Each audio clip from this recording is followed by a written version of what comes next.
O que tá faltando no mundo não é amor, gente. Amor todo mundo tem pra dar. O que tá faltando no mundo é empatia.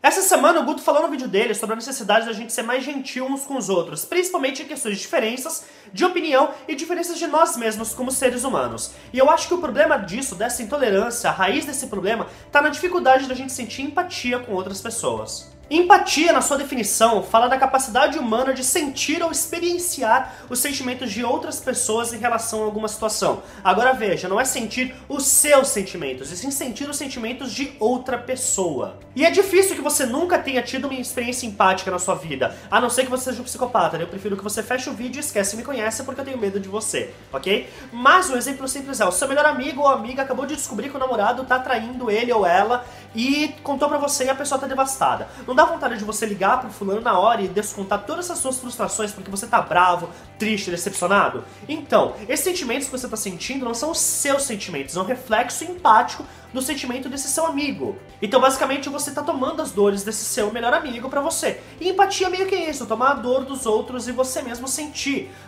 E não precisa ser só dor, pode ser alegria, felicidade, júbilo, o que for. E algumas pessoas têm mais capacidade empática do que outros, isso é fato. Mas isso não significa que seja algo que não pode ser implementado ou melhorado em você mesmo. E talvez, na conjectura atual do mundo, onde a gente está dando lugar cada vez mais para meios de comunicação eletrônicos, onde o olho no olho não é obrigatório e às vezes você nem sabe a aparência da pessoa com qual você está falando, a experiência empática é sim um pouquinho mais difícil. E eu gosto de pensar que nós, leitores, temos uma capacidade empática muito maior do que as outras, porque a gente já está acostumado a experienciar esse mundo e outros mundos através de outros olhos. O George R.R. Martin disse uma vez que quem lê não vive só uma vida, mas várias vidas. E isso deveria nos tornar mais sensíveis às experiências e dificuldades alheias. E eu não tô dizendo que empatizar com o personagem significa que eles passam por experiências iguais às suas. Não, a capacidade humana de empatizar com outros não conhece limites. Crepúsculo, a meu ver, não foi um sucesso por causa da sua narrativa, óbvio.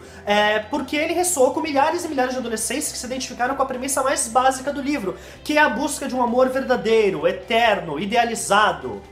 E que é uma coisa que muitos de nós adolescentes acreditamos naquela época da nossa vida. Em Lua Nova, quando o Edward terminou com a Bella, eu sofri pra caralho, gente, porque remeteu totalmente à minha experiência com o meu primeiro namoro de longo prazo, quando ele terminou comigo, e eu senti como se eu nunca mais fosse ter chance de um amor na vida. Eu senti devastado, como se, meu Deus, quando é que eu vou amar alguém de novo como eu amei essa pessoa? E eu sobrevivi, é óbvio, mas o que a minha experiência com esse sentimento me fez empatizar com a Bella naquele momento do livro. Então tornou o livro mais agradável pra mim, porque eu falei, poxa, Bella, eu sei como você se sente. Essa leitura, tipo, ressoou comigo. Mas existem também outros casos de empatia que são a respeito de experiências que eu nunca passei na vida. Um dos meus livros preferidos é O Meu Pé de Laranja Lima, do José Mauro de Vasconcelos. E nele, o protagonista é um menino chamado Zezé, que mora numa cidade pequena, na periferia, com uma família extremamente pobre e que é muitas vezes abusiva. Agora veja só, a minha experiência é totalmente diferente, assim, a minha experiência de infância é totalmente diferente da experiência do Zezé. Mas esse livro me afetou emocionalmente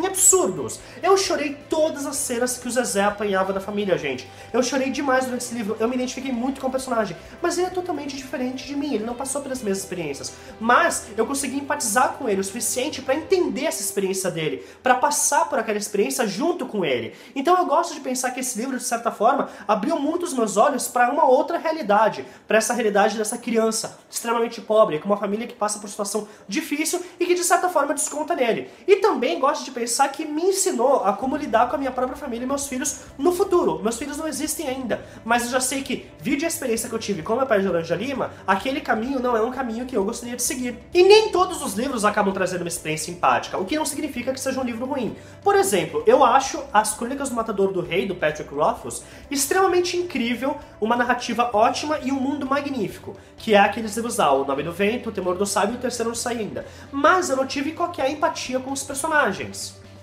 Isso faz com que o livro seja ruim? Não. Mas não me trouxe lições emocionais. Não é uma experiência que eu vou guardar na minha vida por ser a experiência do personagem. E agora, se o Danilo quiser, ele pode também gravar um livro com o título Por que Cove Merece Empatia, se ele quiser. E o que eu quero dizer, no final das contas, é que você, como leitor, pode trazer toda essa sua bagagem de experiências empáticas que teve nas suas leituras e aplicá-las na sua vivência com outras pessoas. E eu não tô pedindo pra você compreender 100% os problemas que levam as pessoas a agir de alguma forma extrema em alguns casos, mas entender que, se ela age de tal forma, provavelmente existe alguma raiz pra esse problema, e é essa raiz que você pode trabalhar de uma forma muito mais simples do que simplesmente sair acusando a pessoa ou brigando com a pessoa. E isso não é uma coisa a ser aplicada só em caso de problemas, mas também no seu dia a dia. Veja só, eu e meu namorado temos personalidades fortes e geralmente não tem problema dizer a nossa opinião ou dizer o que a gente pensa na maioria dos casos. Isso poderia ser base pra gente ter várias discussões, né? Porque duas pessoas com personalidade forte acaba tendo alguns atritos de vez em quando, mas no geral a gente se dá muito bem.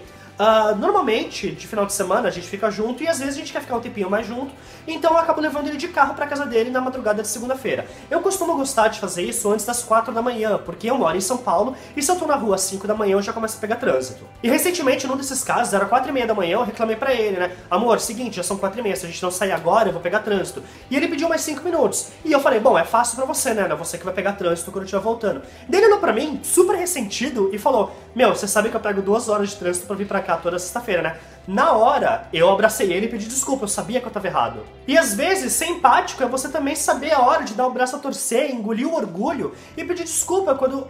ou até não se retratar quando a experiência alheia dá base para argumentos do que a pessoa tá falando. E ajudou também o fato de que quando eu namorava o Danilo, eu pegava de 2 a 3 horas de trânsito de ônibus pra ir pra Guarulhos. Então eu empatizo totalmente com o Guto, que faz isso todo final de semana. Danilo, eu realmente espero que você faça festinha, que nem um cachorrinho, quando o Guto chega em casa, porque é foda. E com isso eu posso te dar 1000 exemplos de como você ser empático com outras pessoas melhora a sua vida e a de outras pessoas. A galera costuma ficar chocada comigo ao ver que eu trato com extrema simpatia atendentes, agente de telemarketing, aquela galera que fica dando panfleto na rua ou quando você tá no carro. Eu abro a janela e pego o panfleto, dou bom dia e falo, meu, bom trabalho. Por quê? Porque eu sei que aquele trabalho é exaustivo, é cansativo. Geralmente você fala com clientes que são extremamente mal educados. Então, se eu der um pouquinho mais de simpatia, eu torno o dia deles um pouquinho melhor. Uma amiga minha trabalhava numa loja de shopping e ela falou que ela podia ter tido um dia horrível, mas se um cliente chegava lá e tratava ela super bem e com muita simpatia, o dia dela já melhorava muito. Então é algo que eu tento aplicar sempre no meu dia a dia. E são essas pequenas coisas que vão mudando o mundo, ao meu ver. Com o risco desse vídeo ficar enorme, eu acrescento também que algumas experiências recentes podem fazer com que as pessoas mudem de opinião, mesmo que temporariamente, a respeito de algumas coisas básicas. Por exemplo, eu já fui assaltado, gente, 6 vezes. 6 vezes. 7 se você contar de uma vez que eu saí ileso e o cara não me roubou nada, mas isso é outra história. Geralmente, gente, depois dessa experiência, eu chegava em casa puto da vida e ficava bradando. Ah, bandido bom é bandido morto. Porque, meu, eu fui pessoalmente agredido e roubaram minhas coisas. E agora eu vou deixar bem claro, eu sou contra o pensamento de bandido bom é bandido morto. Mas a minha experiência naquela hora me deixava daquela forma, mesmo que temporariamente. Então, às vezes, é interessante não você sair acusando ou reclamando que uma pessoa tem um posicionamento dessa forma, mas entender que às vezes existem algumas experiências que a pessoa passou que tornaram ela assim. Então às vezes é mais interessante você trabalhar através dessas experiências e resolver um problema nessa raiz do que simplesmente sair brigando. O resultado costuma ser bem mais positivo. E você, como leitor, tem uma bagagem enorme de experiência para poder melhorar o seu mundo e o das pessoas ao seu redor. Basta que você pare de olhar para o próprio umbigo e comece a entender o problema das outras pessoas também. E isso vai se tornando mais difícil conforme você vai crescendo e os seus problemas vão acumulando. Mas é sempre legal você pensar que, conforme você vai empatizando com outras pessoas, essas pessoas também vão empatizando com você. E isso acaba criando um círculo de amor e de compreensão entre você e as pessoas ao seu redor, seja pessoas conhecidas ou desconhecidas. E eu espero que vocês tenham gostado desse vídeo. Eu vou estar aqui toda quinta-feira para falar com vocês a respeito dos mais variados assuntos, porque Cabine Literária é literatura com personalidade. Então se você gostou, deixa aqui o seu joinha, se inscreve no canal e não deixa de compartilhar essa mensagem com toda a galera que você conhece, se você gostou do vídeo mesmo. E é isso, até a próxima!